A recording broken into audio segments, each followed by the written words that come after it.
All right, today we're going to make a family favorite. Of course, that's mac and cheese. My favorite as a kid. My kids love it too, but we don't want to make that blue box stuff. It's really not healthy for you. We're going to change that out to chickpea pasta. Really good stuff, loaded with protein. And then we're also going to have a secret ingredient in it. All right, let's see how we make this high protein mac and cheese. Now, before we get into the mac and cheese recipe, we got to cook a little bit of bacon. And when we're on a fat loss phase, turkey bacon is another one of your friends. I'm just throwing a little bit in. We'll just kind of char it up there a little bit, set it off to the side, and we'll get into the mac and cheese recipe.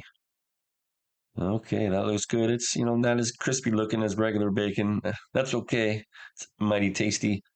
Now for our mac and cheese, we have some shredded cheddar, some cottage cheese, some Fairlife milk, butter, and that mixture of chickpea flour and regular flour, some white pepper and salt. And of course, we have the chickpea pasta loaded with protein.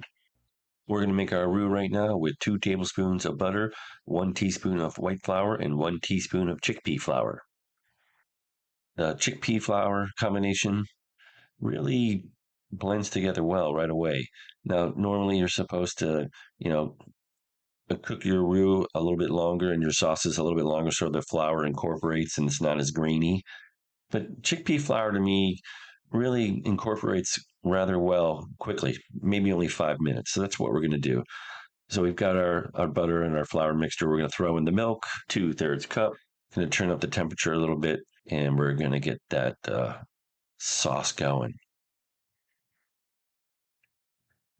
Now you can see here, it's firming up quite nicely. We throw in our cheddar. That's about a 1/2 cup of cheddar. Let that melt. And then we're going to throw in our 1/3 cup of cottage cheese. Now that's the 2% cottage cheese.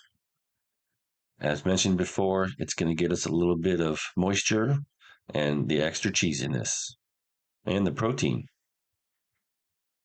Now we got that all stirred up. It's looking good. We just got to let that cottage cheese liquefy. All right, we're going to add the salt and white pepper. The white pepper is going to, make the color look a little better. If you put the black pepper in there, you're going to see all these dark spots. So white pepper, and white pepper has its own little flavor, but it looks a little bit better. Now we're going to let that kind of simmer for about 5 minutes so that we can let that flour incorporate. We'll put it in a bowl and then we'll set that off to the side. It's smelling really good right now. Oh, look at that. You can almost eat it by itself.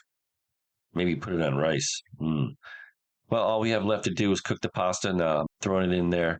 I got about 2/3 of a cup. The recipe calls for about 1.5, but we're just cooking 2/3 right now. It doesn't take very long to cook the chickpea pasta. What I find is you need to let the pasta sit a little bit after it's done. Maybe spread it out on a cookie sheet so it firms up a little bit. Then it doesn't fall apart when you mix it with sauces.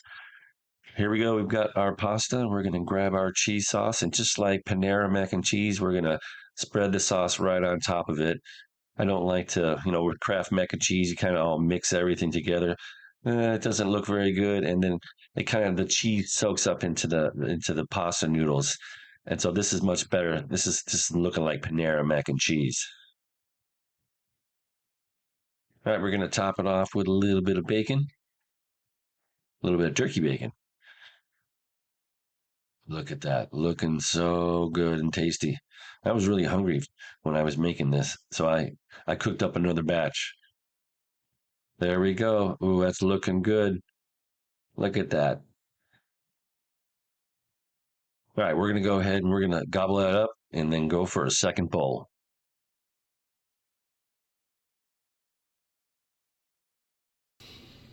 Okay, well, I find that mac and cheese recipe really tasty and, kind of looks like Panera. My kids love Panera, so we make it at home, and it's a heck of a lot cheaper for sure, and it's got way more protein in it. I like touching it off with a little bit of bacon. If you want to use regular bacon, that's okay. You deserve it.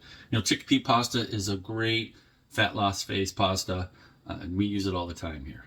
All right, well, appreciate you coming by and checking out this recipe. We'll see you a little bit lighter and a little bit healthier.